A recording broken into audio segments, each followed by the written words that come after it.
7 अक्टूबर 2023 के तड़के सुबह फिलिस्तीन के आतंकी संगठन हमास ने सोते हुए इजरायलियों पर अचानक हजारों रॉकेट से हमला किया। एक तरफ जहां गाजा पट्टी से हमास के आतंकी इजराइल की राजधानी यरूशलेम समेत शहरों पर रॉकेट्स बरसा रहे थे, वहीं दूसरी तरफ दक्षिणी इजराइल के गाजा से लगे बॉर्डर से सैकड़ों आतंकी इजराइल के शहरों में घुस आए और इन आतंकियों ने इजराइल की सड़कों पर वो रक्तपात मचाया जिसका खौफनाक मंजर पूरी दुनिया ने देखा। यहाँ तक कि हमास के आतंकी कई इजरायलियों को किडनैप करके गाजा लेकर गए हैं।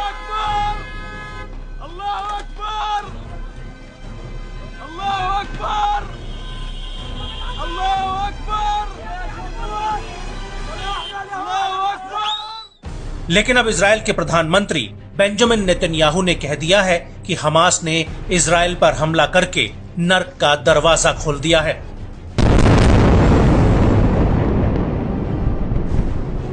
और नेतन्याहू ने दो टूक कह दिया है कि वो हमास से वो बदला लेंगे जिसकी उसने कल्पना नहीं की होगी।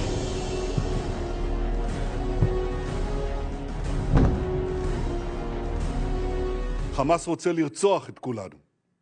זה אויב שרוצח ילדים ואימהות בבתים שלהם, במיטות שלהם.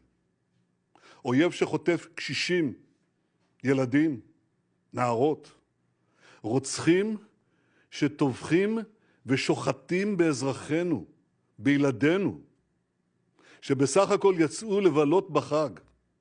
מה שקרה היום לא נראה בישראל. ואני אדאג שזה לא יקרה יותר. הממשלה כולה מתייצבת מאחורי ההחלטה הזאת. צה"ל יפעיל מיד את כל עוצמתו כדי להשמיד את יכולות חמאס. נכה בהם עד חורמה וננקום בעוצמה על היום השחור הזה שהם עוללו למדינת ישראל ולאזרחיה. लेकिन इस सब के बीच एक बार फिर से गाजा की तरफ से इजराइल के शहरों पर रॉकेट्स दागे गए हैं। लेकिन इस बार इजराइल ने अपना वो हथियार जंग के मैदान में उतार दिया है जिसे फिलिस्तीन की मिसाइलों का कब्रिस्तान कहा जाता है। जी हाँ, हम बात कर रहे हैं आयरन डोम एयर डिफेंस सिस्टम की, जिसने देखते ही देखते गाजा से आई सैकड़ों मिसाइलों को एक बार में ही लील लिया। 7 अक्टूबर 2023 की रात को एक बार फिर गाजा ने तेल अवीव की तरफ कई रॉकेट्स दागे, लेकिन आयरन डोम ने इनमें से कई रॉकेट्स को हवा में ही खत्म कर दिया। लेकिन बड़ा सवाल ये उठता है कि आखिर इजराइल का आयरन डोम एयर डिफेंस सिस्टम है क्या, जो उसका रक्षा कवच कहलाता है। तो आपको बता दें कि आयरन डोम दुनिया का वो एयर डिफेंस सिस्टम है जिसके वार से कोई भी मिसाइल बच नहीं सकती है, या यूं कहें कि इजराइल के हथियारों के जखीरे में आयरन डोम सबसे ताकतवर हथियार है। आयरन डोम दुनिया के सबसे शक्तिशाली एयर डिफेंस सिस्टम की लिस्ट में आता है। ये जमीन से हवा में कम दूरी की मारक क्षमता वाला एयर डिफेंस सिस्टम है। आयरन डोम रॉकेट्स, मोर्टार, गोला बारूद, ड्रोन को कम दूरी पर मारने में सक्षम है। इसकी रेंज करीब 70 किलोमीटर तक है। इसमें 3 चीजें बेहद ही अहम है। पहला, डिटेक्शन और ट्रैकिंग रडार, बैटल मैनेजमेंट और हथियार नियंत्रण। इसका मिसाइल लॉन्चर 20 तामीर मिसाइलों से लैस होता है।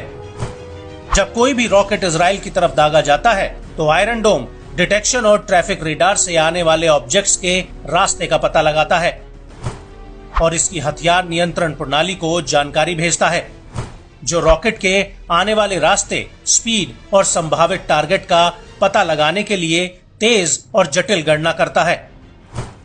और यदि आने वाला रॉकेट किसी आबादी वाले इलाके या रणनीतिक प्रतिष्ठान की ओर आता है तो आयरन डोम के लॉन्चर से तामीर मिसाइल फायर हो जाती है और ये मिसाइल हवा में ही रॉकेट को खत्म कर देती है।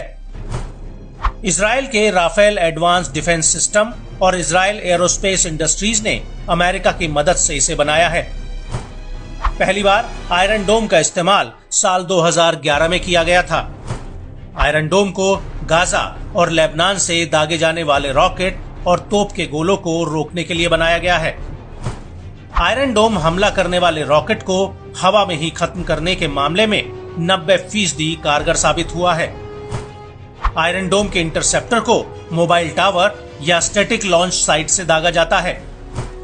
ये इंटरसेप्टर हवा में ही आने वाले रॉकेट्स को खत्म कर देते हैं, जिससे धमाके की आवाज के साथ चेतावनी वाला सायरन भी बजता है। इजराइल का कहना है कि आयरन डोम के इस्तेमाल की शुरुआत से ही इसका हार्डवेयर बदला नहीं गया है, लेकिन इसके सॉफ्टवेयर को जरूर अपडेट किया गया है। इजराइल के रक्षा मंत्रालय का कहना है कि आयरन डोम में क्रूज मिसाइलों, ड्रोन और इससे अधिक खतरे वाली मिसाइलों या अन्य ऑब्जेक्ट्स को खत्म करने की ताकत है।